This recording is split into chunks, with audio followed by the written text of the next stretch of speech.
disposition à se fusionner avec Fatah. Très bien. Mais le seul pouvoir qui s'est élevé contre cette tentative, c'est quoi? C'est Netanyahou, c'est Israël. Et puis tout d'un coup, on a tissé une histoire qui n'est pas du tout fondée, l'histoire de 3 jeunes Israéliens qui ont été enlevés et puis après ont été tués. Alors je doute fort certainement de la véridicité de cette histoire. Khaled Meshal vient de déclarer que c'est vrai que des membres de Hamas qui ont enlevé ces 3 et qui les ont exécutés. D'accord. Il vient de déclarer, alors oui, mais il n'y a pas de doute. Mais c'est-à-dire que l'histoire qui a été justement, mais c'était un prétexte quand même pour mener toute cette série de combats contre les civils. Regardez combien de nombre de morts, les victimes. Alors si vous voulez par exemple combattre Hamas, donc vous n'allez pas diriger le canon vers la population civile. On a vu justement, c'est que la population civile qui est tombée victime de ces bombardements, il faudra que vous voulez justement repérer, vous voulez faire la chasse à Hamas. Il y a autre chose très importante maintenant, c'est que jusqu'à maintenant, quand on appelle à la trêve, regardez les conditions préalables qu'impose Netanyahou. C'est quoi? Démilitarisation de la bande de Gaza, ce qui est impossible, parce que il ne reste rien que maintenant qu'exterminer le peuple israélien. Si vraiment une fois la bande de Gaza est démilitarisée, ça veut dire rien n'empêche Israël par exemple d'éradiquer complètement la population civile de Palestine. C'est le seul bras qui mène la résistance, c'est le Hamas. Et puis autre chose aussi, Israël refuse complètement de lever le blocus. Et ça c'est impossible. On ne peut pas accepter ces conditions. Alors, maintenant, reste devant Mahmoud Abbas 2 solutions. On sait que très bien que les trêves ou les propositions des initiatives égyptiennes n'aboutissent à rien. Actuellement, l'Égypte, le gouvernement égyptien qui mène cette initiative, a proposé encore une fois, appelle les belligérants à une trêve, un mois de trêve pour ramener à la table de négociation. Mais pour Abbas maintenant, il a eu l'idée peut-être de quoi? D'abord de faire appel au Conseil de sécurité, et c'est une tentative qui se réduit à l'échec, parce que c'est très bien qu'il y a le veto, il y a le membre permanent à cette histoire-là, et puis il a dit la tentative suivante, je ferai appel au tribunal, étant donné que l'autorité internationale, maintenant c'est un État au statut d'observateur. Donc il a le droit justement de faire appel à la Cour pénale internationale. Ce sont les seuls, c'est le seul moyen. Maintenant, il fait appel aux forces internationales. Mais je dois vous dire une chose, soyons réalistes, parce que toutes les forces de puissance internationale sont presque toutes soumises à une seule puissance, c'est la puissance américaine. Et que moi je suis de ceux qui croient, vraiment sincèrement, que les États-Unis l'administration américaine est occupée par les Israéliens. Bien sûr. C'est-à-dire que toutes les décisions prises par l'administration américaine en faveur d'Israël, dans les polices israéliennes. Donc vous voyez, c'est l'impasse.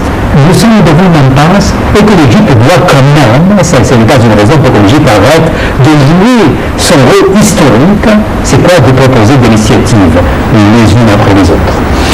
C'est ce que l'Égypte d'ailleurs fait.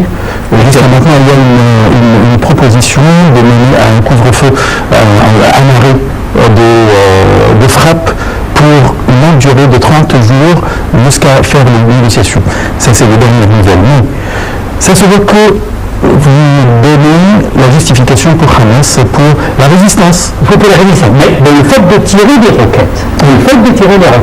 Mais c'est-à-dire qu'Israël dit parce que c'est à cause des roquettes que moi maintenant je mène des bombardements. Je déclenche des bombardements. Regardez, soyons quand même réalistes. Est-ce que vous savez que la dôme israélienne maintenant, qu'est-ce que fait la dôme? La dôme justement paralyse complètement les obus et les roquettes envoyées par Israël. Presque complètement. Parce que vous avez par exemple, parfois ce sont des obus qui visent l'aéroport de Ben Gurion. Puis après c'est vrai qu'il y a un enfant qui est tombé. Mais regardez, là, moi je pense, je dois mettre quand même cette action menée par Hamas sur le compte de la résistance. Regardez le nombre de victimes. Exactement. Je veux vous transmettre le point de vue que M. le Général Saïd Fattah vient de dire, c'est que il n'y a pas une égalité de force. Oui, alors pour quelle raison je mène une guerre contre une force incroyable? Jusqu'à maintenant, les victimes, c'est plus de 1200 personnes qui sont mortes, plus de 11 ou 12 000 de blessés, avec 500 000 de déplacés, et il n'y a plus d'infrastructure. Quel gain? Voilà. Pourquoi le Hamas est déterminé à continuer dans cette guerre? Moi, je suis de ceux qui croient que le Hamas qui sortira vainqueur quand même. Mais pourquoi? Parce que vous causez un mal de tête insupportable à Israël. Tout à fait, vous oubliez que ce sont des occupants, Israël. Et ils demandent justement, à toutes les factions palestiniennes de quoi?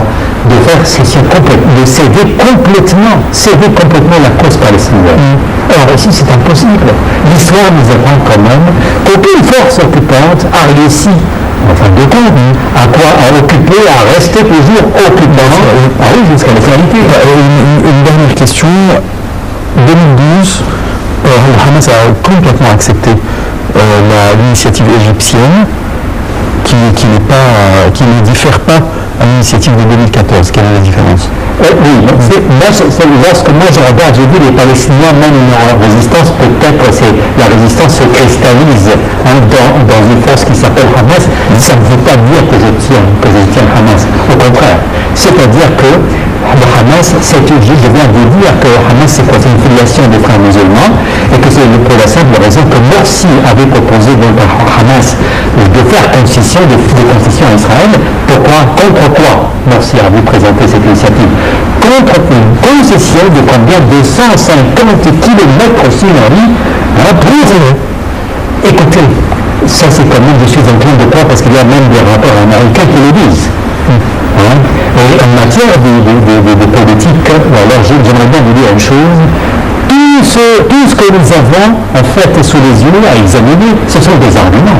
Pour les preuves tangibles, nous n'avons pas. Exactement. Aucun politologue, par exemple, ne pourrait prétendre avoir disposé de preuves tangibles. Mais là, quand même, je suis inclin à croire, parce qu'il y a beaucoup de rapports. Regardez maintenant l'attitude de l'administration américaine vis-à-vis de l'Égypte après le 30 juin. Alors, je ne suis pas pour la théorie du complot, mais j'estime quand même que le Hamas avait volontiers accepté l'initiative de Morsi quand même pour une chose. Ce n'est pas parce que Hamas appartient seulement à la confrérie des frères musulmans, mais c'est parce qu'il y a eu quand même un plan préparé quand même dans l'obscurité, dans l'ombre. Et c'est ça l'histoire. Monsieur le Général, Dr Hassan vient de parler d'une victoire réalisée par le Hamas.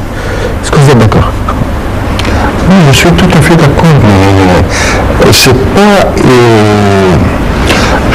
J'aimerais dire quelque chose. Quand il y a une bataille, ou par exemple quelque chose sur le terrain, les deux forces doivent être équilibrées, afin de dire à la fin, il y a une certaine de ces groupes qui a gagné. Mais le Hamas pense de leur point de vue personnel, de leurs propres intérêts. Ils ont gagné. Oui, vous avez gagné quelque chose. Arrivé à tuer 32 personnes parmi les Israéliens, en comparaison avec les milliers qui ont été morts de votre part et des autres blessés, c'est pas une comparaison logique. Il faut être logique. Quand on doit parler, il faut parler d'une manière claire et propre. Oui, vous avez gagné, mais qu'est-ce que vous avez gagné? Quelques petites personnes qui ont été mortes, en même temps vous avez perdu des milliers. C'est ça la comparaison que nous devions faire. Mais bien sûr, je suis tout à fait d'accord avec notre collègue le Dr Hassan, ce qu'il vient de dire. Mais c'est pas logique. C'est pas logique.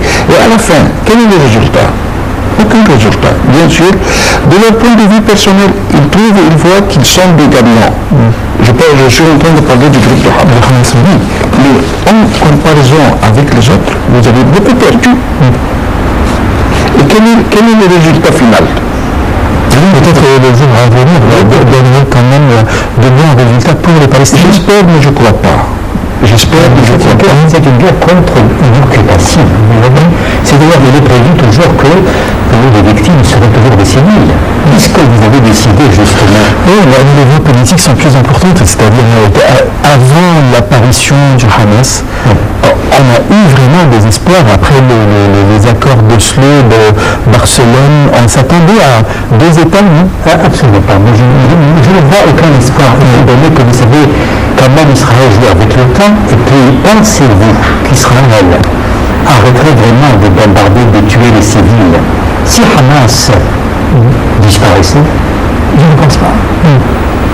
D'accord. On va passer à un autre sujet, c'est concernant la Libye, avec tout ce qui se passe sur le terrain en Libye et en même temps avec une réunion qui a été tenue ici en Égypte. Les pays voisins de la Libye qui se sont réunis hier au Caire ont appelé au désarmement des milices, rejetant toute ingérence étrangère dans les affaires de ce pays en proie à des violences et à l'anarchie. Ceci intervient alors que le chef du gouvernement provisoire libyen, Abdallah Thani, a qualifié d'illégale la réunion et les décisions du Conseil général national qui a chargé une personnalité pro-islamiste de fermer un gouvernement concurrent. Dans un communiqué, les chefs de la diplomatie de la Libye et de ses 6 voisins ou leurs représentants ont adopté une proposition égyptienne insistant sur de l'unité et de la souveraineté libyenne et le refus de toute ingérence dans ses affaires internes.